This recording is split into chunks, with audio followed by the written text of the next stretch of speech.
In this longer version, I want to do both. First, the clean accepted solution that is easy to explain in an interview. Then the harder follow-up that uses quickselect, three-way partitioning, and virtual indexing. The target pattern is strict. Every odd index must be greater than its neighbors, and every even index must be smaller than its neighbors. The word strict is important, because duplicates are exactly what make this problem tricky. The reason this problem feels uncomfortable is that local fixes are unreliable. When duplicates exist, a swap that seems correct right now may immediately create an equal neighbor and break the strict wiggle rule somewhere else. Let us start with a version that you can explain very confidently. Sort a copy of the array, split it into two halves, and then reverse interleave those halves into even and odd indices. For the first example, the sorted order is 1 1 1 4 5 6. The left half contains the smaller side, and the right half contains the larger side. That already hints that odd positions should be fed from the larger half. Here is the picture to keep in mind. The sorted order is split into a smaller left half and a larger right half. Once you see that separation,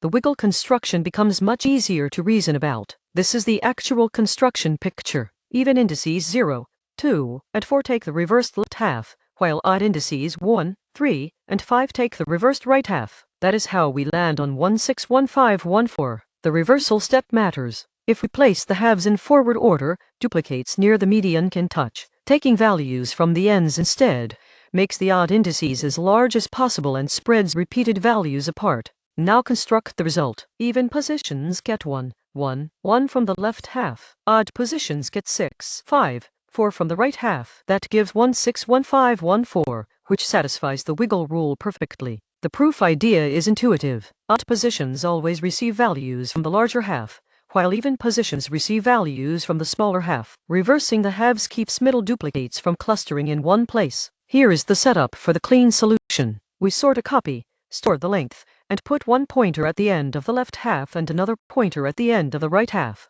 Then we sweep across the array. Even indices pull from the left pointer, odd indices pull from the right pointer. That is the entire accepted O of n log n construction. Now let us switch to the real follow-up. We want O of n time and O of 1 extra space. That means no sorted copy. Instead, we need median selection, three-way partitioning, and a clever index remapping trick. The first optimization is to avoid full sorting. We only need the median.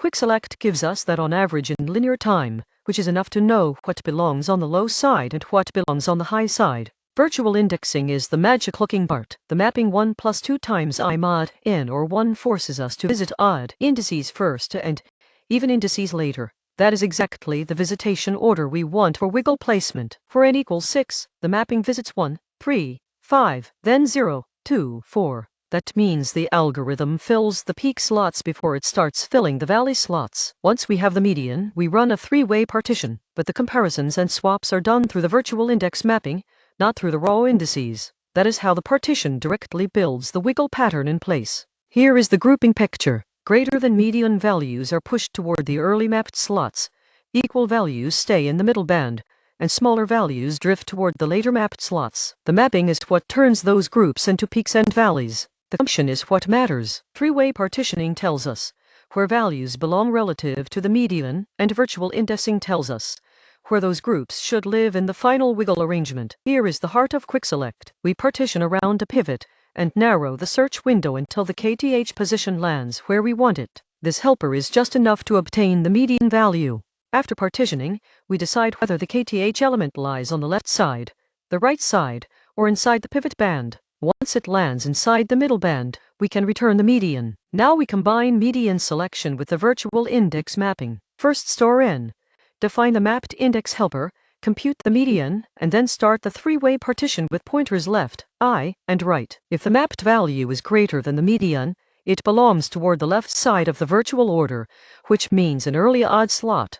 If it is smaller, it gets swapped toward the right side. Equal values simply stay in the middle band. And here is the full optimized version in one screen. This is the complete follow-up answer, with quickselect for the median and virtual index three-way partitioning for the in-place wiggle arrangement. The best interview strategy is to have two levels ready. Lead with the clean accepted solution, then mention the optimized follow-up. The deepest insight is not quickselect by itself. It is the way virtual indexing makes the partition line up with the wiggle pattern.